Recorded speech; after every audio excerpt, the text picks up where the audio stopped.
Alors bonjour à tous, bienvenue sur l'émission du Petit Ballon.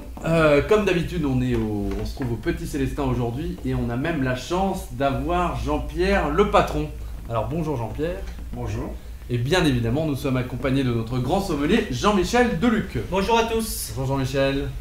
Alors aujourd'hui, qu'est-ce que tu vas nous proposer? Alors aujourd'hui, je vous ai amené un petit peu de soleil. On en a marre de cet hiver un peu frais. C'est vrai. Alors j'ai dit un peu de soleil. Et on a double chance. D'abord parce qu'on a le soleil, mais ensuite parce que c'est Saint-Côme. Saint-Côme, c'est un des tops, une des propriétés top de la vallée du Rhône. D'accord. Et tu vas voir, tu vas comprendre tout de suite. Donc c'est un Saint-Côme Côte-du-Rhône, quelle année? 2010? 2010, alors il a été mis en bouteille il y a peu de temps. D'accord. Mais c'est tellement bon que tu vois, on peut presque le boire aujourd'hui. Mais ça mérite aussi un petit peu d'attente dans les deux cas. Mais donc c'est un assemblage de cépages dominé par la Syrah. D'ailleurs, on le voit déjà à la couleur, assez intense, foncé, très jeune, sur des notes pourpres, un vin brillant, limpide, bonne concentration. Et puis au nez, tout de suite, tu vas remarquer cette finesse et ce côté floral exceptionnel, le côté lilas, violette, le côté un petit peu fruit noir sauvage, myrtille, cassis. Comment ça? Que vous en pensez Jean-Pierre? Écoutez, moi, je trouve ça super. C'est très parfumé. Ouais, très parfumé. Et ça me rappelle un petit peu les Châteauneuf jeunes, Châteauneuf du Pape. Ah ben, c'est pas très loin, puisque là, on est sur des vignes qui sont dans les alentours de Gigondas. Saint-Côme se trouve dans les environs de Gigondas. On est sur des mêmes terrains un petit peu argileux, avec des galets roulés, qui donnent cette force et cette puissance au Châteauneuf du Pape. Là, ce n'est pas aussi puissant, vous allez le goûter, vous allez voir, c'est beaucoup plus sur la finesse. Donc un nez très parfumé, un petit peu poivré, naturellement. On a aussi ces senteurs un petit peu de garrigue, on est tout de suite dans un vin d'atmosphère, on est dans les environs, pas loin des dentelles de Montmirail, enfin on a un paysage dans ce vin. Alors en bouche, moi j'adore ça.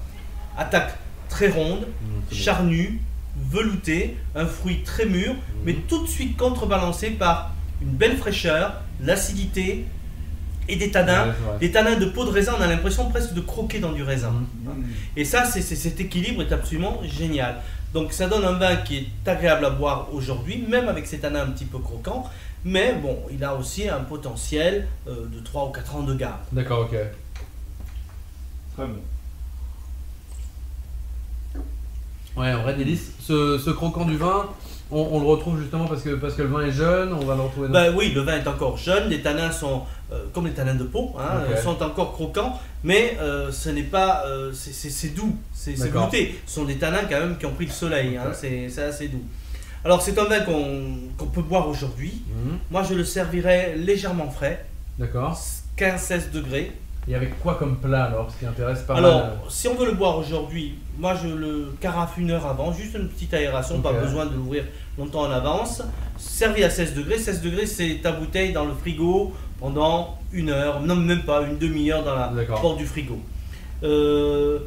Et sur des viandes rouges un peu saignantes, des viandes assez parfumées, ça peut être du magret de canard, ça peut être de l'agneau, même aromatisé avec un petit peu d'herbe pour rappeler ses garrigues, un peu de thym, de serpolet. Ça va très bien aussi sur les notes un petit peu exotiques. Moi j'aime bien le sucré salé. Je fais par exemple des travers de porc, miel et moutarde. Voilà. Chez Jean-Pierre par exemple ici il y a un croustillant d'agneau au miel qui est génial et ça serait parfait avec ça. D'accord. C'est ce que tu fais Jean-Pierre? Tu te sers toujours avec du Côte-du-Rhône? Les gens me demandent. Et du croustillant et du Côte-du-Rhône. Donc voilà, et puis dans 3 ou 4 ans, ça peut aller sur des viandes en sauce, ça peut être des daubes, des estouffades, des sauces un petit peu tomatées, voire du navarin, dans ce style-là. Parfait, ce fromage pas trop affiné quand le vin est jeune, des fromages plus affinés avec 3 ou 4 ans de garde. D'accord, ok. C'est un vrai délice. Merci. Comme quoi on peut boire des vins jeunes et qui apportent beaucoup de plaisir. C'est vrai ça. Merci encore pour cette découverte. Jean-Pierre, j'espère que ça vous a plu. Santé, extra. Santé. Bonne dégustation et à très bientôt. Merci à vous tous.